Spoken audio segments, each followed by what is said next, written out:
You know, going to the movies has changed a lot over the years. And not just the movies themselves. In fact, well, let me show you. Imagine this. You're a kid in the 1940s. And you are going to the movie theater.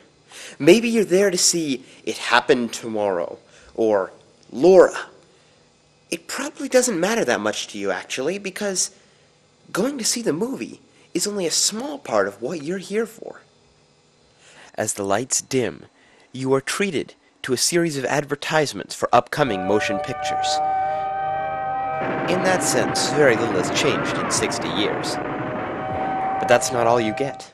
Since there's no televised news at this point in history, you receive a newsreel, a sort of weekly broadcast program, covering the nation's news.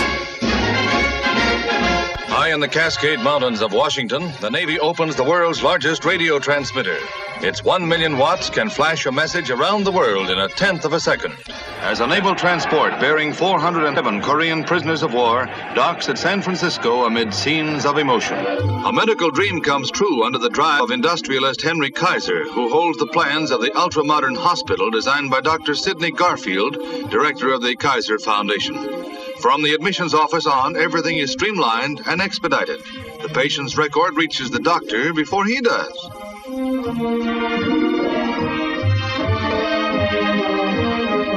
Nor is the expectant father forgotten. Here he can get the news officially and suffer under the most comfortable circumstances possible.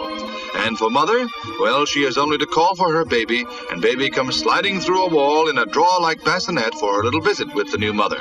In this $2 million institution, doors are opened by remote control, and on the single floor, patients are easily moved from place to place.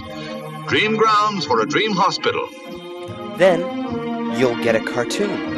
If you're lucky, it'll be one of the Max Fleischer Superman cartoons. Faster than a speeding bullet. More powerful than a locomotive. Able to leap tall buildings at a single bound. This amazing stranger from the planet Krypton. The Man of Steel. This looks like a job for Superman.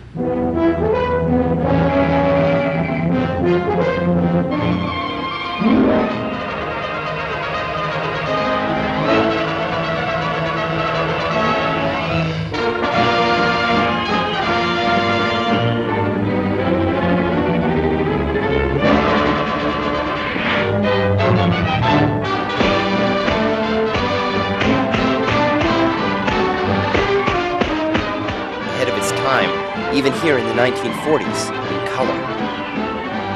And then, once that's finished, the greatest treat of all, you'll get a movie serial. One of my favorite serials is Flash Gordon.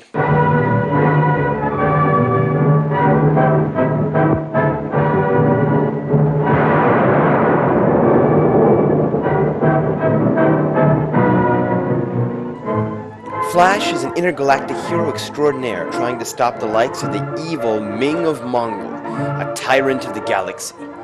These serials were always on the cutting edge of special effects technology. This was the stuff that inspired George Lucas to make Star Wars right here. And something shocking would happen at the end of each and every episode. The hero would suddenly meet his doom.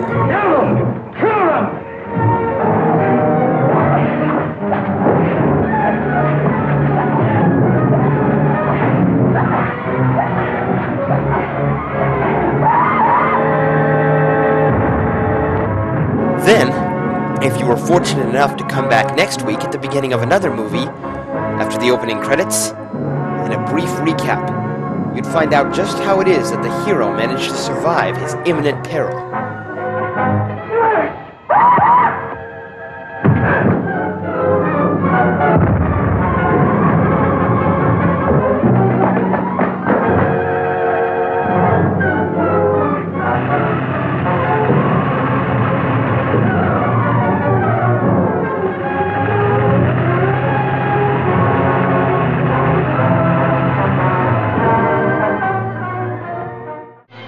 This would go on for a good 10 or 15 chapters.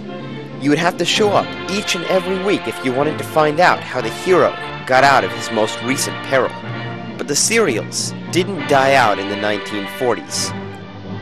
Premiering here, at this very theater, next week, you can catch the first exciting installment. From the legacy of Flash Gordon comes Major Tetrion, Defender of the Universe.